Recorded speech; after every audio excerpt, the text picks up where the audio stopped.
Everybody, thank you so much for coming out on this rather snowy night. I think that we were sort of discussing this earlier, that people kind of forget when it stops snowing how you drive under these conditions. By January, everyone will have sort of gotten it together again, but I was actually wondering if anyone was going to show up for this thing. So I have this, I'm wearing this replica of a 1951 M1951 parka, which I like to wear in the cold. I'm going to take it off now, but I wear this thing and I think to myself, God, like you see people rolling around, you know, in pictures of like the Chosin Reservoir wearing these things, and obviously they're wearing some other clothes underneath it, but still, oh my God, in 40 below type temperature. Also, somebody dropped off this really lovely Korean War veteran patch that has the campaign ribbon represented on it, which I think is kind of cool. I've seen them because as I give these talks, like the first talk that I gave in this Korean War series, I looked at it, it's like Korean War vet, Korean War vet, Korean War vet. Yeah, so oftentimes I don't give talks about things that are in living memory, and especially about war stuff. And the reason is just because, like, I did a series on Vietnam, and I only after sort of long agonizing, and it's because that's living memory for people, and it can be, you know, and I don't want to say something which is going to seem like, you know, which is going to be hurtful to somebody, because that was real life stuff. People died. I've known a lot of soldiers in my time, starting with my grandfather who fought in the Battle of the Bulge, and he never wanted to talk about that because it was just, the memory was painful. You know, I mean, it was really unpleasant for him. Although he did on a time because he felt like he sort of owed it to me. Anyway, my name's John Foster. I'm a reference librarian here at Mentor Public Library. I have a PhD in history from the University of Washington and a bunch of other degrees. I mention only because if I don't do it, at least one person comes up to me afterwards with the perfectly reasonable question, who are you and why should I care what you think? So this is the last of my series of talks this year on the Korean War. I decided to do it because it really is, I mean, even calling it the Korean War runs against the grain of history in the sense that it was never a declared war. Truman knew that he was going to get UN approval for intervention after the North Korean People's Army invaded, and didn't want to go to Congress because he figured that he would get hammered by the Republicans for the lack of preparedness of US forces, not unreasonably, in fact.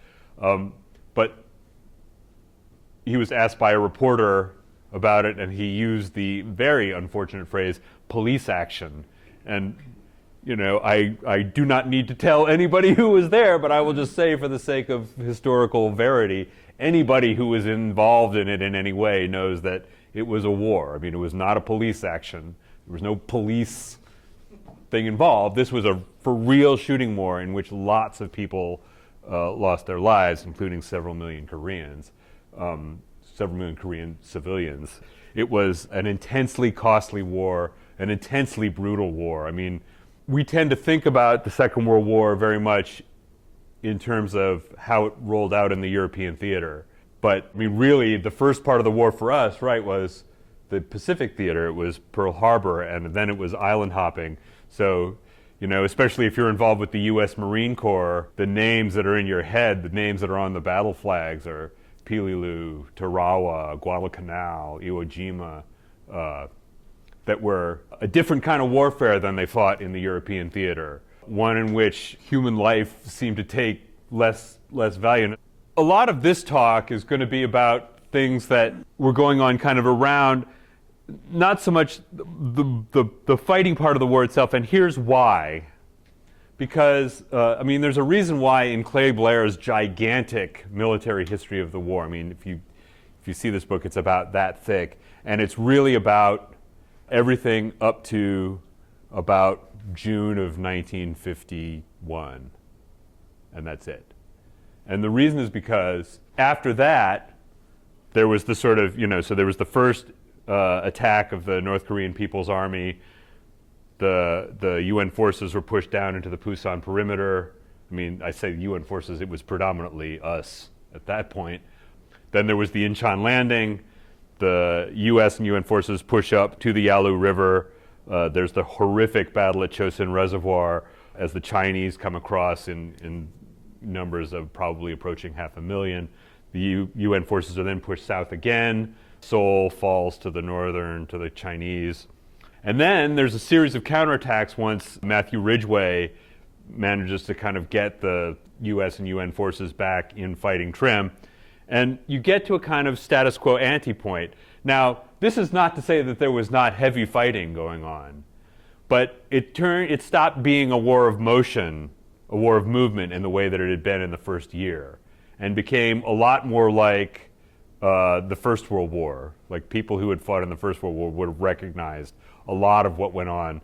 Not exclusively, and we will talk a little bit. This is a picture which I believe, and I have to go by the designations in the things, that is from the Battle of Pork Chop Hill, which was made into a really, I think, quite good movie with Gregory Peck, but is a battle that was really emblematic of what things were like in 1952 and 1953 in Korea.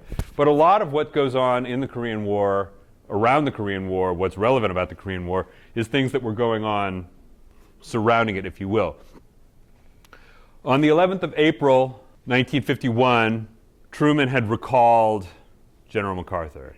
And the reason why was MacArthur had been making a series of public statements about how the war should be conducted, and particularly the necessity of doing things which would certainly result in a generalized conflict with Red China. Now, clearly communism was a threat. Getting into a military conflict with Red China in the short term, that's another question. But over and above that, you will notice from the way he is dressed that he is a soldier. And what that means in our system is that he is out there to execute policy. It is the responsibility of the President, the Joint Chiefs of Staff, to make that policy. And so, much as he had been a very effective soldier in a lot of respects, although there were also some issues which we will discuss, he had on numerous occasions been warned that he needed to desist from making public statements vis-a-vis policy just because it was not his role. Toward the end, in the first months of 1951, he increasingly made public statements that were calculated to provoke Truman. I mean, it almost seemed like he wanted to get fired. He distributed a speech that I think was meant to be given to the American Legion, which made a bunch of these kind of ex cathedra statements. And it got leaked beforehand. Truman found out and was just absolutely livid. And he called Lewis Johnson, the defense secretary. Johnson was a big fan of MacArthur and a big fan of the idea of duking it out with the Chinese, and also a big fan of one of MacArthur's pet ideas, which was that nationalist Chinese troops from Chiang Kai-shek's Formosa should be used in the conflict. Now, that's one of those ideas that's like a sort of silly person's idea of what a smart idea sounds like. And the Joint Chiefs of Staff cottoned onto this immediately. These people had already lost one time. So the idea that introducing them into the conflict with the People's Volunteer Army a second time was going to come out, have some sort of better outcome. I mean, one of the reasons why they lost was because they tended to just trade sides and take their weapons with them. And at one point, I think there was a meeting between Dean Acheson and the Chinese ambassador in which he said, this is in 1948, so the year before China fell to the communists. We estimate that about 45% of the military equipment that we're sending to you is ending up in the hands of the communists. And if it gets to 50%, you're going to need to think seriously about whether you want us to keep doing it, right? Because it's not so much of a benefit for you. MacArthur was replaced by Matthew Ridgway. Ridgway had already come in to replace Walton Johnny Walker after he had been killed in a Jeep crash in December of 1950. Of course, in the way these things happen, when it became clear after a meeting with Truman and the Joint Chiefs of Staff that it was going to happen, the news leaked before they were able to inform MacArthur officially, which really should not have happened. I mean, whatever MacArthur had done, the fact of the matter is the country owed it to him to inform him in the appropriate way, and obviously that was. And so he was not terribly happy about the way things happened. He was also very popular. When the news broke that he had been recalled, opinion was running about 75-25 against recalling him. But at that point, Truman really had no choice about what he was going to do. He had been put in an unfortunate position by MacArthur. So just to give you an example, on the 5th of April, and this is 6 days before MacArthur was recalled, Representative Joseph William Martin, who was the Republican leader of the House of Representatives, read a letter that MacArthur had sent him aloud on the floor of the House of Representatives. It seems strangely difficult for some to realize that here in Asia is where the communist conspirators have elected to make their play for global conquest, and that we have joined the issue thus raised on the battlefield, that here we fight Europe's war with arms while the diplomats there still fight it with words, that if we lose the war to communism in Asia, the fall of Europe is inevitable, win it, and Europe will most probably avoid war and yet preserve freedom. As you pointed out, we must win. There's no substitute for victory. Okay, so in the context of what was going on, let me see if I can explain this in a simpler way. One reason, okay, so MacArthur had come out and said that he had sort of 26 targets picked out for nuclear strikes in eastern China. And in fact, Mao knew that there was a discussion going on about the U.S. using nuclear weapons in Manchuria, and he told one of his advisors, that's great. There's hundreds of millions of us. They can't kill us all. And nuclear weapons work best, so to speak, against urbanized targets, right? So there's a reason why, so, I was talking to somebody and they were like, well, why didn't they, drop these atomic bombs? When we dropped the atomic bombs on Hiroshima and Nagasaki, very large proportion of the people in Hiroshima and Nagasaki at that time were not males, not of military age, and women and children. But the fact of the matter is, if you just drop it in a forest somewhere, it's not going to have the same sort of demonstrative value as if you vaporize the center of a city, right? But China is a very rural, highly rural place, and so it's hard there was not great confidence among the Joint Chiefs that using atomic weapons in China would actually have the desired effect. And I mean, for those of you familiar with the history of strategic bombing in Vietnam, what they discovered was that strategic bombing, the effectiveness of it is like inversely proportional to the technological level of the people you're bombing.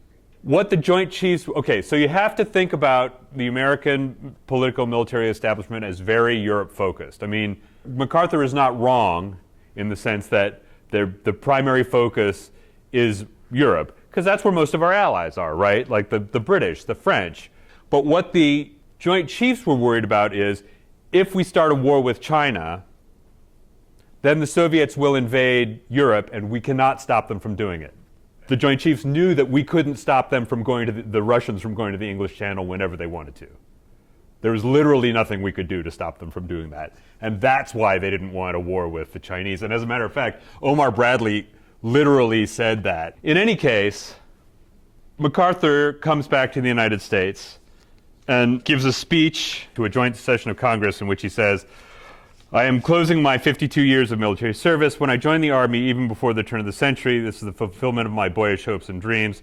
The world has turned over many times since I took the oath on the plain at West Point, and the hopes and dreams have long vanished, but I still remember the refrain of one of the old, most popular barrack ballads of that day, which proclaimed most proudly that old soldiers never die, they just fade away. Now, that being said, what MacArthur wanted was to be asked to run for president by the Republican Party. And what he was hoping was that there would be a deadlock in the Republican convention, and he didn't want to campaign for it, but he was definitely courting the Republican Party. And he was the preferred candidate of the right wing of the Republican Party that was highly isolationist.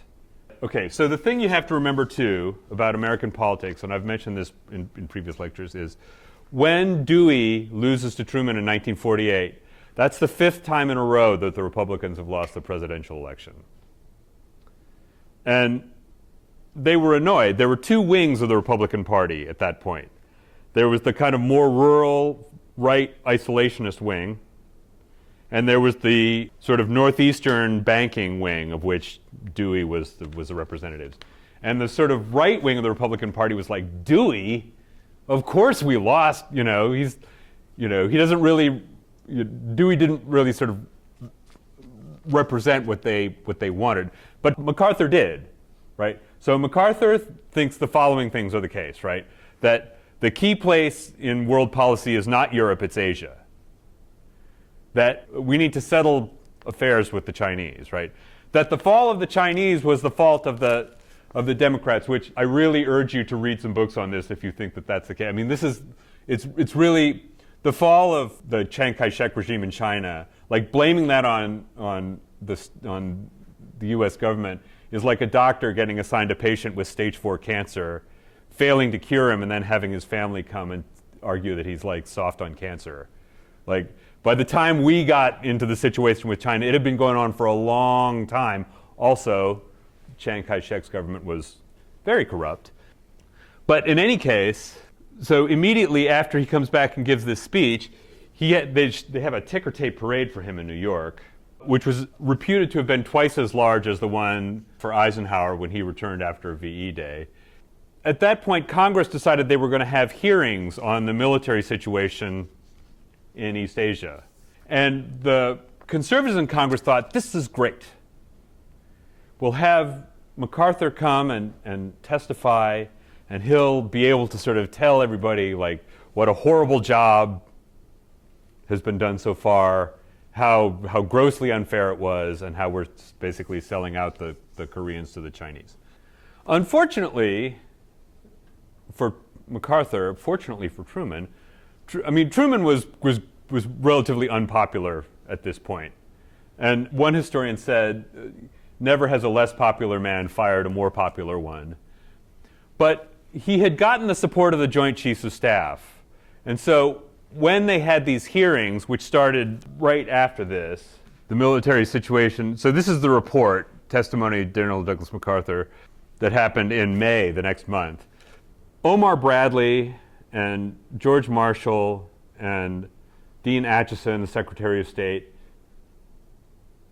got up and were like, look, the story that's being told about what's going on here is not really true. And let's be clear, when MacArthur met with Truman at Wake Island, he had told him that there was very little chance that the Chinese were going to invade, and that there was, even if they did, there was no way they could get more than 50,000 troops to the Yalu frontier.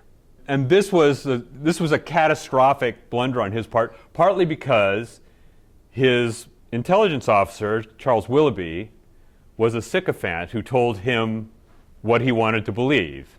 In any case, MacArthur claimed, well, maybe not exactly what it said. And then it turned out that the State Department official had brought his stenographer with him, and that she had been sitting in the next room during this meeting at Wake Island and had taken down a verbatim stenographic record. As a matter of fact, we have, and this also, and this is a sign of the pernicious nature of the politics going on at this point, had gotten leaked to the New York Times. That very much sort of tarnished MacArthur's reputation nationally. By this time, too, it had become clear that Eisenhower was looking to get into the race, right? At this point, he's the president of Columbia University. Both parties ask him to run, and he decides to run as a Republican. And Eisenhower looks like a great candidate. Why? Okay, so he's been in the European theater, which people like. MacArthur hated people who'd been in the European theater. He didn't really like Eisenhower very much for that reason. MacArthur really disdained the European theater and thought that it was mostly a waste of time. Eisenhower is also mostly a moderate. He doesn't, okay, so the thing that's framing a lot of this right now is McCarthyism, and McCarthy's campaign against, or sort of assertions that there is extensive communist infiltration. I mean, he says, I have a list of 200, I think it was 215 known communists in the State Department. He never produced this list. Then he started like reducing the number. It was always, the reporters asked him about it at one point. He was like, well, I left it in my other trousers, which just that explanation should convince you that, that this might not be. Now, to be clear, was communism a threat? It certainly was. So one of the things that happened when China fell, and in sort of concert with McCarthyism, was a kind of purge that happened of the State Department and military officials that had been involved with that. And the feeling was that the State Department had kind of been too sympathetic to the communists, which was not true.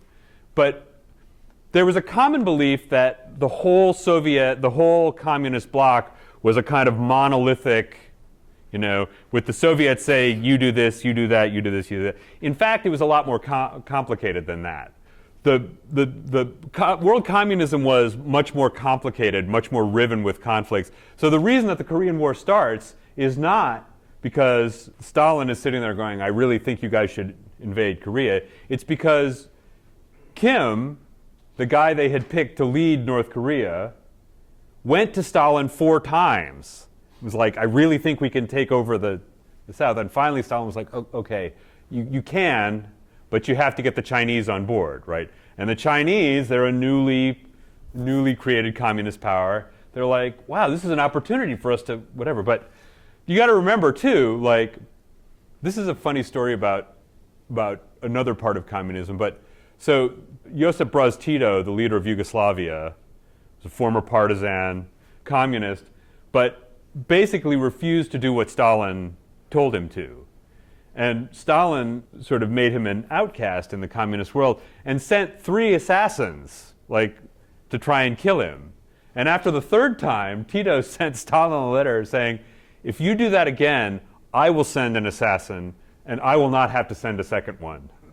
So there was the Soviet bloc, or I say the communist bloc was in fact not a bloc that worked like one unified thing. It was very much more complicated, but we didn't really have that much information about it, partly because of their secretiveness. The Russians had just lost 25 million people in World War II, so why were they so bold to, invincible?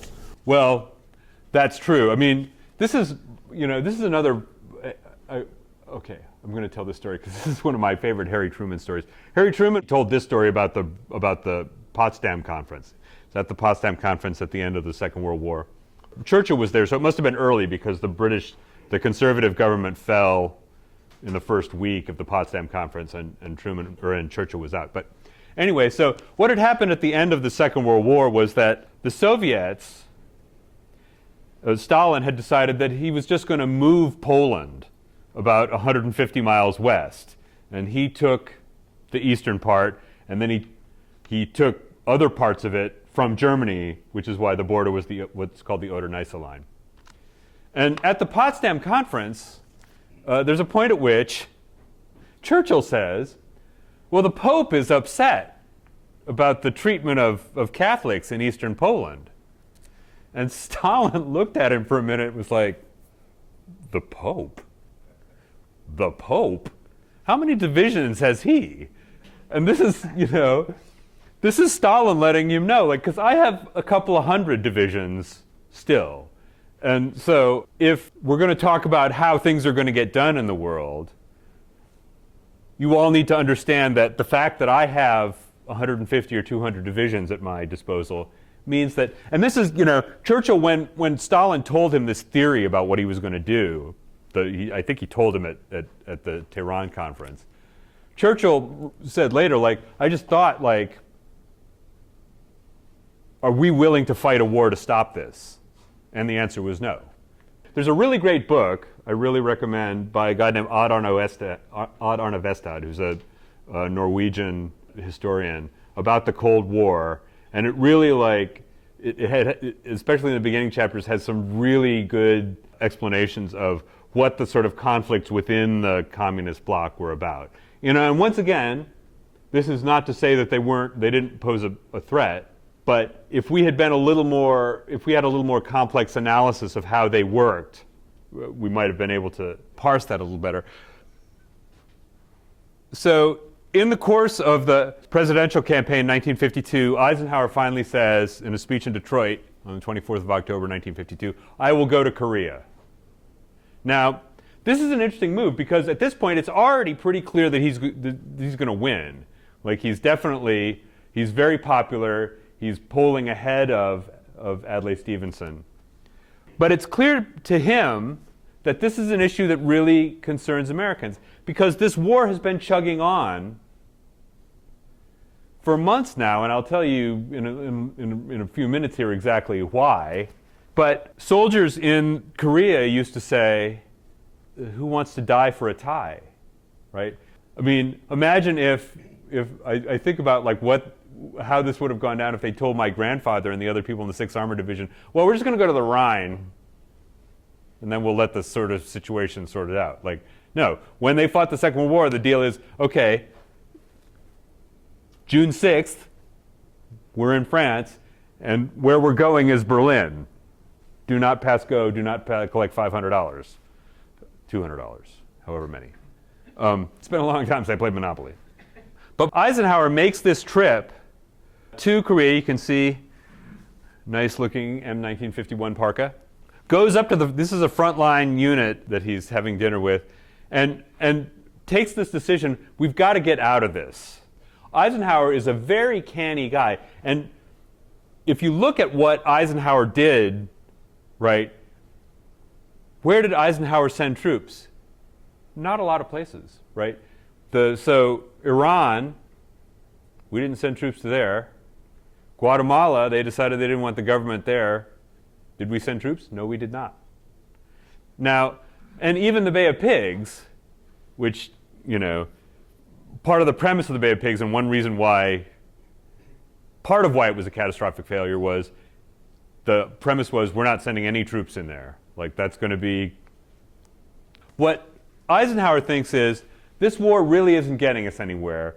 It's unlikely that we're going to be able to have any major territorial switches, and really, this is what we want. I mean, this is kind of the goal is the status quo ante, and you can kind of see. So this is the first move down to the Pusan perimeter. This is the move north to the Yalu. Chosin is over here, and then the Chinese People's Volunteer Army. I always love that they call it the People's Volunteer Army. Like, I seriously doubt too many people volunteered to be there, but what do I know? And then the sort of counterattack retakes Seoul, and then you get this sort of line. Here's Panmunjom, where the peace negotiations are taking place. This sort of emblematic battle of the final era of the war is the battle for what's called Pork Chop Hill. And Pork Chop Hill was its actual designation. I think was Hill 225. They used to give the hills names. They didn't really name the hills. They just told you how high it was. So it was 225 meters. It was kind of shaped like a pork chop. So the U.S. soldiers who fought there called it Pork Chop Hill. There were 2 battles fought for Pork Chop Hill. This is in the spring of 1952. There's Pork Chop Hill, and there was another hill sort of next to it called Old Baldy, and you can kind of see, you can kind of get a feel for what the terrain is like. This is Old Baldy, and if you look really close, you can see the U.S. positions along the rim of this rise. But what you don't see is any trees. I mean, this is a barren landscape. Once again, the mountainous area, especially along the kind of eastern spine of Korea, was extremely inhospitable, a very tough place to fight. Although, once again, and this is the real, I think I showed this picture the last time around, when Matt Ridgway got there, the first thing he said was, we're going to get up on the ridge lines, right? We're not going to be driving trucks down these roads at the bottom of cuts because, like, that's a bad place to be because gravity. Like, it's just not, it's very unsafe. Although, interestingly enough, we persisted in making that sort of mistake in Vietnam when we got there, and the French made it quite extensively. So it's worth remembering that, right, what's going on at the same time here is the French war in Indochina, which they had invited us to join them in, which we demurred. The French spent more money on the war in Indochina than they got in Marshall aid. I will just say about Pork Chop Hill that it changed hands 8 times. Finally, I think I'm remembering this from history of this that was done by the British, that the British took over the sector and the British commander was asked, like, so what are you going to do to retake this? To which his answer was, nothing. It's not strategically or tactically valuable, so we're just going to, if the North Koreans want to sit up, or the Chinese want to sit up on top of that sucker, good luck to them. Because by this time, really, once again, both sides had become convinced, we had become more convinced, the Chinese still engaged in some sort of offensive, whatever, that there wasn't going to be major territorial readjustments. And what was going on was peace negotiations at Panmunjom, northeast of Seoul. And one of the sort of interesting things, so here's a picture of the peace negotiations. You can see like US negotiators here and the Chinese here, also Koreans. But what you don't see is South Koreans, because Syngman Rhee was absolutely opposed to these negotiations. Syngman Rhee wanted to retake all of the country, and actually one of the reasons why the South Korean army was so unprepared, partly it was the wholesale corruption of Syngman Rhee's government, but partly it was because the US government did not want to give them planes and heavy weapons, because they were convinced, and I think probably with some good reason, that if they did, that Syngman Rhee's government, that Syngman Rhee would just invade the North himself. So, which they wanted to avoid in the sort of détente type of way. I mean, détente comes around later. Once again, you have to remember, and Eisenhower, the French kept wanting us to get deeply into Vietnam, or to Indochina at that point. And what Eisenhower wants is exactly not that. I mean, he's already looking at this. He thinks we spent a lot of money and a lot of, young American men to no good effect. He doesn't think that the French can keep Indochina. The idea is mooted at one point that they would use nuclear weapons to lift the siege of Dien Bien Phu in 1954.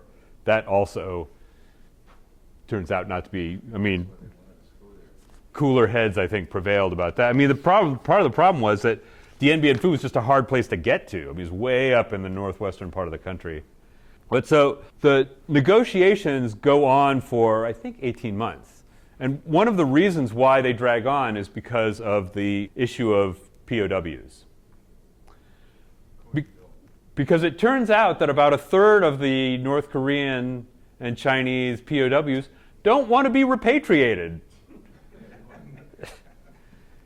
And the Chinese are like, what are you talking about? We send all of yours back, you send all of ours back. But the US government was like, well, no. Like, if they don't want to go back to, who can blame them? Especially because a lot of this is a thing that they know. A lot of the Red Army soldiers who had been in Germany at the end of the Second World War were then arrested and imprisoned or killed by Stalin because he thought, well, they've seen what life is like in a nicer place, so we can't trust them anymore. And I think there was a fear that, but there was also, I think a fairly legitimate self-generated feeling among these people that they didn't want to go back to that system. And the situation in the camps, the largest of the camps was on this island off the south coast. Apparently, the pro-communist factions of the prisoners attempted to sort of oppress the anti-communist ones. I mean, it was an ugly situation. And finally, they come up with this idea that, okay, so a neutral third party will get to interview these people. And if they really don't want to go back, then they don't have to go back. But it took 18 months of negotiation to make this happen. And the fact of the matter is, while this is going on, people are dying. I mean, the war continues, and it's not going back and forth up the peninsula. But you have to understand the mentality of the battalion level commander, right? Like, if you want to advance, I mean, your idea is about what your role is. You got to be aggressive, especially if you're a Marine, right? Like so the idea like we're just going to sit on our ditty boxes is like not a viable thing. So what you do have a lot of like relatively small scale engagements, a lot of artillery engagements. I would say trading of artillery fire, but we had infinitely more than they did and infinitely better by that point. I mean, a lot of what they'd had at the beginning was stuff that had been captured from the nationalist Chinese to begin with. John? Yes? If the Chinese prisoner of war didn't want to go back to China, where did they want to go? Taiwan. The Chinese were very upset about this, as you might expect. The North Koreans wanted to go to South Korea, but when they got there, they were actually viewed with sort of suspicion because people thought, well, these people are probably just infiltrators anyway. What the prisoner negotiations did do was facilitate the release of the U.S. and UN prisoners of war. These are U.S. and Australian troops who've been released, and they're clustering around a stove. And as gnarly as that looks, it's probably still better than the treatment they were getting meted out in the Chinese Chinese prisoner of war camps. Here you can see U.S. soldiers on the bird back home, and not surprisingly, they seem quite enthused. The conditions in the Chinese prisoner of war camps were extremely brutal. They were worse in the North Korean ones. The North Koreans tended to just kill the prisoners. The Chinese sometimes did too, depending on how much hassle it was to move them around. The North Koreans were guilty of some pretty horrific atrocities in terms of just summary execution and torture of prisoners. So here we see the signing of the armistice on the 27th of July, 1953. Here's the North Koreans. You can see North Korean flag. There's a table separating them because nobody liked each other. And here's the Americans. What you do not see is the South Koreans. Because the South Koreans, Syngman Rhee refused to sign the armistice. And in fact, technically speaking, a state of war still exists because the South Koreans refused to concede that. And Syngman Rhee was outraged that we and the Chinese had sort of negotiated this thing over his head. He really thought that we should keep fighting, which is really easy to say, like, let's you and them fight. Like, weren't those governments corrupt? Chiang Kai-shek and the Formosa? Yes. Yes. They weren't really on the up and up. No, they were both. I mean, this is a thing about if you just look at sort of U.S. policy in Asia, one of the failings that it persistently had was that we looked for people who were like us. So Chiang Kai-shek, he's nominally Christian, he's very sort of Anglophilic, he's anti-communist, that's, you can't blame him. But he's also just really corrupt. As a matter of fact, I had this diplomatic history professor, Bernie Burke, when I was in graduate school. Lovely guy from Brooklyn, and not a liberal by any stretch of the imagination, but every time he mentioned Chiang Kai-shek, he could not resist uttering the phrase, "That fascist bastard, Chiang Kai-shek." Syngman Rhee, same way. I mean, Syngman Rhee was Princeton educated. He'd gone to sing songs at Woodrow Wilson's house when Woodrow Wilson was president of Princeton. He spoke English. He was nominally Christian. He was anti-communist, and in fact, if you don't have to look very hard on the internet to find evidence of some pretty horrific massacres that his troops committed on Southern people who were suspected of being sympathetic. I mean, they just killed whole villages. And the same, it's funny because there's that sort of old saw about the definition of madness is doing the same thing over and over and expecting different results. Because then we get hooked up with Diem in Vietnam. Same deal. He's American educated. He's Catholic.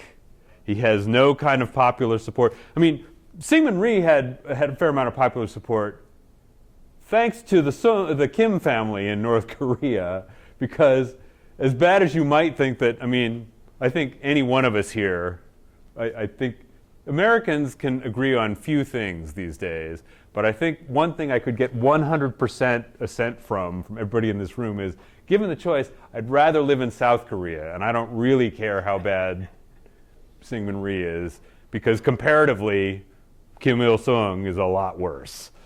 But the South Korean government never signed on to the armistice. So what's the end result? Number one, American troops came back from Korea, and a lot of people wondered where they'd been. You know, there's a story that's in the one of the histories that I read of a guy. He was British. He'd served with one of the British units that had served in the UN forces. He'd been in a prisoner of war camp for 2 years.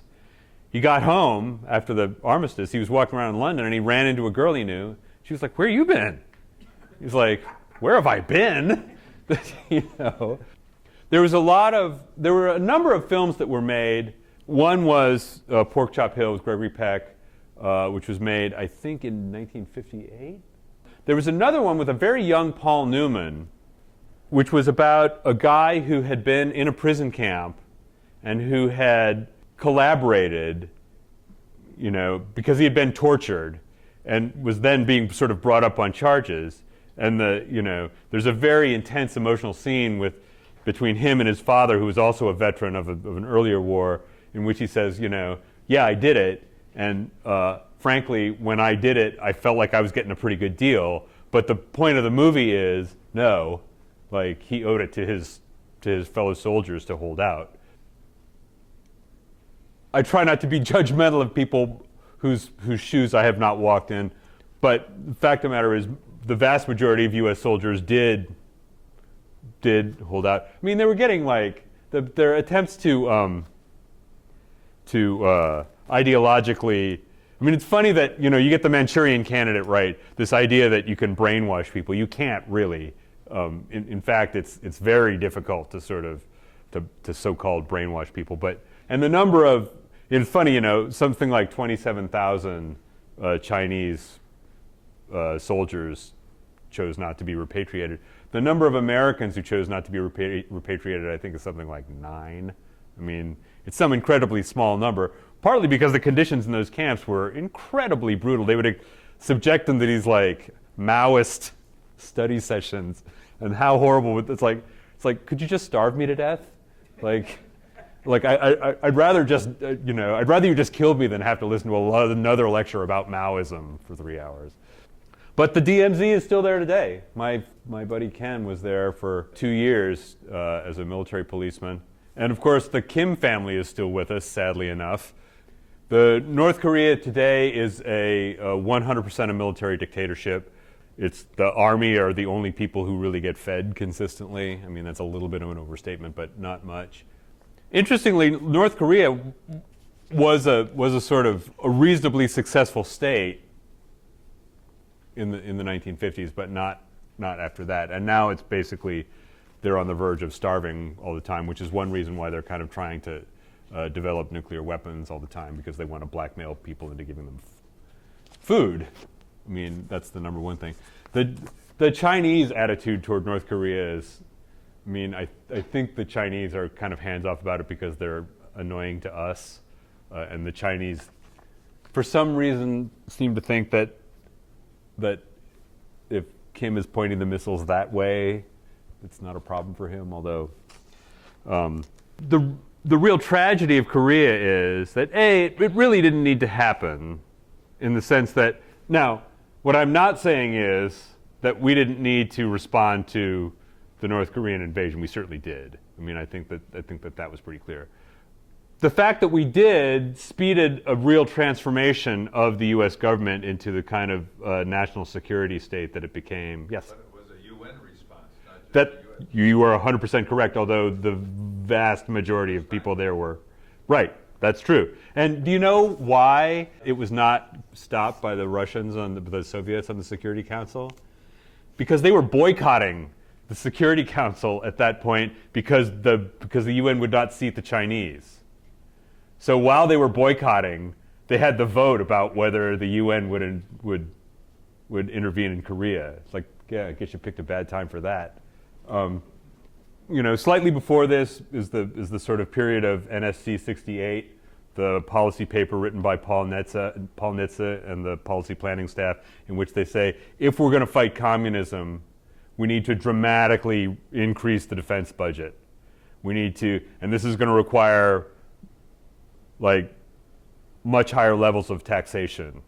And so, I mean, remember, like the top marginal tax rate for most of the 1950s is about 80%. Are we fighting over communism or a demarcation line where the nations were a borderline? Well, that's the thing. Okay, so the Truman Doctrine is we're gonna respond to whatever, but this is really what the difference between what came before Truman and what came afterwards. So the era from Truman on, and Eisenhower's the perfect example of this, things really change, I think, quite dramatically once it becomes clear that the Soviets have a very significant nuclear arsenal, because then, I mean, there's a sort of moment at which Ronald Reagan watches that movie the day after. Some of you who are old enough to be watching TV in the 1980s will remember he had that shown at the White House, and he was terrified by it. And that was what really spurred him to start negotiating with the Soviets, because he was like, you know, I mean, obviously Ronald Reagan is a profoundly anti-communist president, but he thinks to himself, it's not going to do us any good if we're getting toward a situation where we could all get blown up, and that's not going to, you know, it's not going to do us any good. This is the beginning of the United States sort of change, and you can see the effects of this change from NSC 68, from the war we fight here, to the war we fight in Vietnam, which we start in the beginning trying to do kind of lowball, right? We start with advisors. We're like, if we just stiffen the Republic of Vietnam Army, they can. And then we get around to 1965. We're like, no, we got to send in the Marines, but they're just going to protect the air bases, right? And But the French were there for 25 years and lost. Why didn't we talk to the French before we did? that is an excellent question. There's a really great book. One of my favorite, if you want to call it, books about the French War in Indochina is Bernard Fall's The Street Without Joy. He also wrote a really good book about the Battle of Dien Bien Phu called Hell in a Very Small Place. But The Street Without Joy is it's a series of essays. Fall was a French-American scholar, became fascinated with Vietnam, went over, like worked as a sort of reporter and as a consultant, and then when the U.S. war started, like went back to Vietnam and was eventually actually killed walking around with a group of Marines. Someone stepped on a bouncing Betty and he was killed. But Street Without Joy, apparently, I've read somewhere that William Westmoreland kept a copy of that book on his night table, to which I often think, like, did he actually read it? Because we made so many of the same mistakes. I mean, once again, I've told this story a dozen times, but I'm just going to rehearse it again. My grandfather, 1965, told my father, who was his son-in-law, my grandfather, veteran of the Battle of the Bulge, military officer up into the 1950s, never voted for a Democrat his entire life. As a matter of fact, the last election for which he was alive was the John McCain, Sarah Palin one, and he just refused to vote because he couldn't take Sarah Palin seriously. But he was not going to vote for the Democrats. My grandfather said in '65 to my father, Vietnam, we should not send, it's not worth the life of one U.S. soldier. We don't have an achievable goal there. I think it's going to be a disaster. And as very often was the case, Chet Kennedy was right. But the reason that we responded to it there in that way has a lot to do with this, right? Because you get a lot of people, the sort of best and the brightest crowd, right, who look at this and say, that was the right strategy, we just didn't do it well enough, right? So if we apply science to, if we apply like scientific methods, like it's not coincidental that the guy running the show is the former chairman of Ford, right? If we apply these scientific methods that work in industry. Why didn't Truman ask MacArthur what his plan was and have him sit a chair right by the desk and say, what move are you going to make here? Well, he did. That was what the Wake Island meeting was supposed to be about. And MacArthur told him that China wasn't a problem. Didn't want to hear it. Yeah, which was unfortunate. Anyway, so Thank you all for coming. Here's the situation. If you have questions, I can take a few. As usual, I have nattered on for way too long, and I really apologize for talking for so long. But one of my colleagues was like, well, have you really prepared? And I'm just like, the problem is that I'm probably going to talk for too long, and I once again have. But next year, I am doing, my talks are going to be Cold War presidents. So I'm going to do Truman, Johnson, I'm doing Johnson, but Truman, Eisenhower, Kennedy, and Johnson. Also, on the 13th of January, I've done this once before at Concord, but this is the first time here, I'm doing The Hunt for the Bismarck, which is one of my favorite lectures that I do. I really had to learn a lot about the way naval warfare works, which I am really at sea. Not to put too fine a point on it. We should have literature out about that stuff so you can find out when it's going to be. But thank you so much for your attention, and if you have questions, I am here for it.